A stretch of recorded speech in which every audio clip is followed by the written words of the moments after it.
does KISS usually mean? Keep it simple, stupid. Stupid. So we're going to change it a little bit, okay? I'm going to recommend a couple simple things that I have found to be extremely helpful for me and lots of other people that have told me so relative to KISS. Keep it simple and what? Strategic. So here's how we're going to do this. I'm going to give you 3 strategies that I have found to be powerful. The first is to focus on developing who? Yourself first. And then you share that love with the rest of the world. If you keep developing yourself and optimizing yourself, you'll feel courageous, motivated, and energized to share that with everybody. If we don't develop ourselves, we stagnate. Then you start feeling guilty. You start feeling fearful. You start feeling anxious, and you won't engage because it doesn't feel right. We're mostly driven by feelings. How do people buy stuff? Feelings. They don't do it by cognition mostly, right? So, some things to think about. Number 1, do you love what you do? Do you love what you do? I do. Yeah? Yes. That's step number 1. Find something you love to do and put most of your energy into that. I love teaching. I love doing what I do. I really do. I look forward to it every day. I mean, you know, Tigger. You ever see Tigger? Boing, boing, boing. Think about that. So the first thing is, it's all about attitude. The only disability in life is a bad attitude. When that happens, it doesn't work. So try this first. Turn to the person next to you, just a little quick thing. Shake their hand and say, good morning, good afternoon, good evening. Okay? You be a source of that kind of energy every day. When you see people, you're happy, you're smiling. You are glad to be in existence. You're not looking for the first opportunity to whine, complain. Look for ways to share all that negative stuff you're feeling. Let it go. And step where? Forward. Take the weight off. Let it go. People always try to lose weight. Well, you can lose it every day. Just let go of that negative energy. You feel much better immediately. So, be a champion, not a victim. See where you want to go. So, there's a couple things I recommend.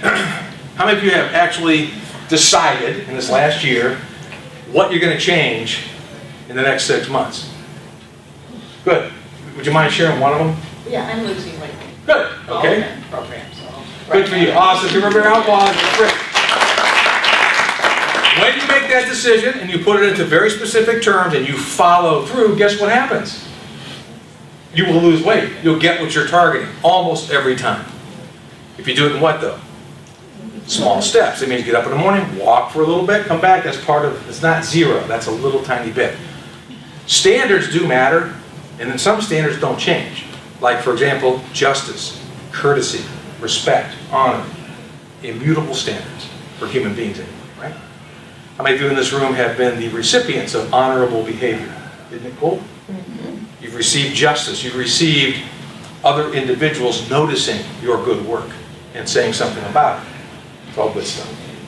So we must model that. Part of morphing the world is maintaining what it needs to be maintained, so the things that are changing have something to anchor to. So for me, it's all about those things. Honor is number 1. Best you can. Okay? This vision, whatever it is for you, the changes you want to make, just pick a couple. Don't pick 50. Just a couple and get them done. Then do what? Reset. Okay, try this once. Hands up, please, indulge me. Okay, you got your PC in front of you, right? And the thing is acting up and you want to reset. What do you do? Boop, boop, boop. 1, 2, 3, what's that? Control. Delete. And you go, okay, reboot, clear it out, do it again. Do that to your brain every day.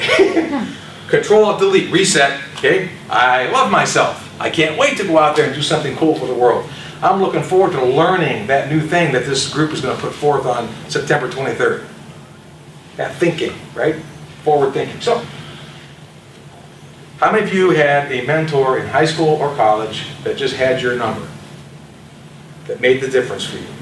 They understood you. They stood up for you. They pushed you. They held you. They kicked you. Whatever they had to do to help you become who you are right now.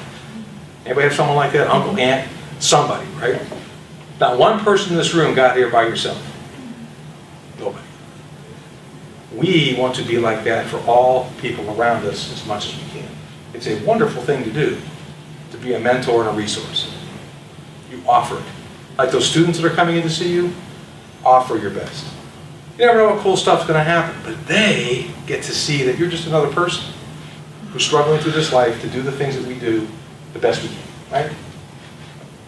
I mean, I like George Carlin's analogy. He said, I'm not going to be laying on my deathbed going, yeah, it was a nice life, and you know, I'm a little tired now, and I'm gonna pass it. That's gonna be all over. He goes, no, I'm gonna come in kicking and screaming and sliding into second base, and then I'm gonna croak, and I'll be all dirty and filthy and nasty my whole life. I'm gonna make sure it's an event when I die. What he really meant, of course, was what? Every day, every second,